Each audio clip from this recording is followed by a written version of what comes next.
చూసారు కదండి, బెండకాయ సాంబార్ అయితే మాత్రం నేను సాంబార్ పొడి లేకుండా బెండకాయ సాంబార్ ఎలా చేశాననేది చూపిస్తాను, చూసేయండి.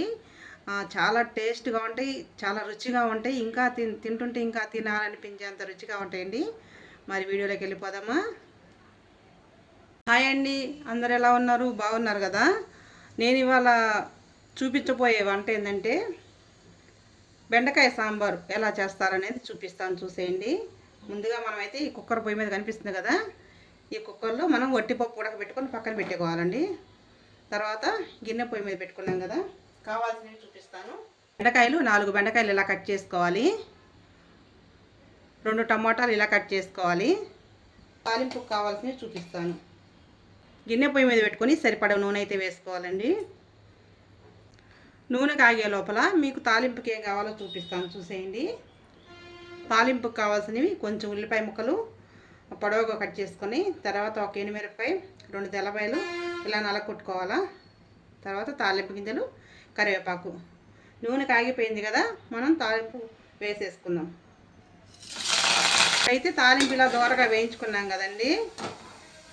తాలింపు వేయించుకున్న తర్వాత మనం పచ్చిమిరపకాయలు, ఉల్లిపాయలు ఇలా చీలికలుగా కట్ చేసుకొని వేసుకోవాలి.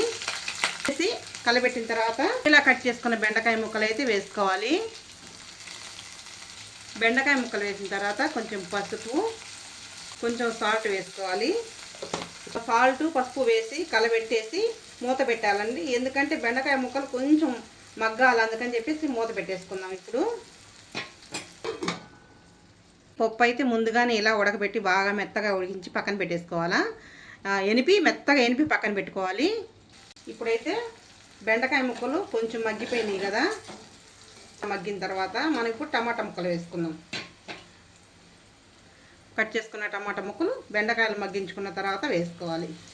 టమాటా ముక్కలు బాగా గుజ్జయ్యేదాకా ఉడికించుకోవాలండి. ఇప్పుడు మళ్ళీ కాసేపు మూత పెట్టేసేద్దాం.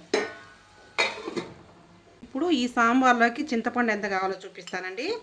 చూసారు కదా, చిన్న నిమ్మకాయ సైజు అంత చింతపండు శుభ్రంగా కడుక్కొని దీన్ని రసం తీసి పెట్టేసుకుందాం. టమాటాలు ఉడికేసరికి పండు కొంచెం సరిపోద్దండి, ఎందుకంటే మనం టమాటాలు వేస్తాం కాబట్టి కొంచెం సరిపోద్ది. నేనైతే టీ గ్లాస్ కందిపప్పు వేసాను కదా, అందుకు.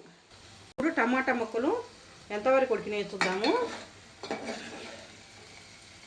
చూసారు కదా, ఇంకొంచెం అయితే ఉడకాలా, ఇంకొంచెం ఉడికితే సరిపోద్ది. ఇంకొంచెం సేపు మూత అయితే పెట్టేద్దాము. ఇప్పుడైతే టమాటా ముక్కలు అయితే గుజ్జు అయిపోయినాయి కదా, సరే ఎలా గుజ్జు అయిపోయినాయో. ఇందాక చూపించాను కదండి చింతపండు, ఆ చింతపండు అయితే రసం తీసుకున్నాం కదా, ఆ చింతపండు రసం అయితే పోసేద్దాం.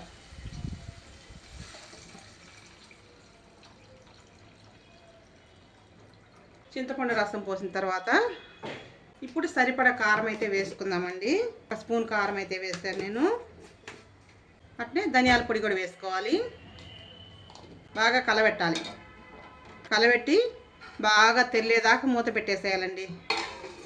మూత పెట్టి బాగా ఆ పులుసుని అనేది తెల్లనిస్తే అప్పుడు పచ్చి వాసన పోతుంది. చూసారు కదండి, పులుసు అయితే బాగా మరిగింది కదా. ఇలా బాగా పులుసు మరిగించుకున్న తర్వాత మనం వట్టిపప్పు పక్కన ఉడకబెట్టుకున్నాం కదండి, ఎనిపి ఇలా మెత్తగా చేసుకొని మెత్తగా ఎనిపుకొని ఇప్పుడు ఆ పప్పును వేసేసుకుందాం. పప్పు వేసిన తర్వాత బాగా కలబెట్టాలి. పులుసు పప్పు కలిసేటట్టు కలబెట్టి, మనం ముందు వేసిన ఉప్పు వేసాం కదండి, ఆ ఉప్పు అయితే సరిపోదు కదా. ఇప్పుడు మళ్ళీ మనం కొంచెం ఉప్పు అయితే వేసుకుందాం. సరే కదండి, సరిపడ ఉప్పు అయితే వేసుకుందాము. పులుపు తగ్గట్టు వాటర్ అయితే పోసుకోవాలండి. పులుపు చూసుకొని దాన్ని తగ్గట్టు వాటర్ పోసుకోవాలి. ఇప్పుడైతే మనం ఇంకాసేపు మూత పెట్టేసేద్దాం. పప్పుచారు బాగా మరిగించుకుందాము. చూసారు కదండి, బాగా మరుగుతున్నాయి బెండకాయ సాంబార్ అయితే మాత్రం. అన్నీ సరిపోయినాయండి పర్ఫెక్ట్గా. నేను వేసిన చింతపండు కానీ, ఉప్పు కానీ, కారం కానీ అన్నీ సరిపోయినాయి. చారు అయితే రెడీ అయిపోయినాయండి.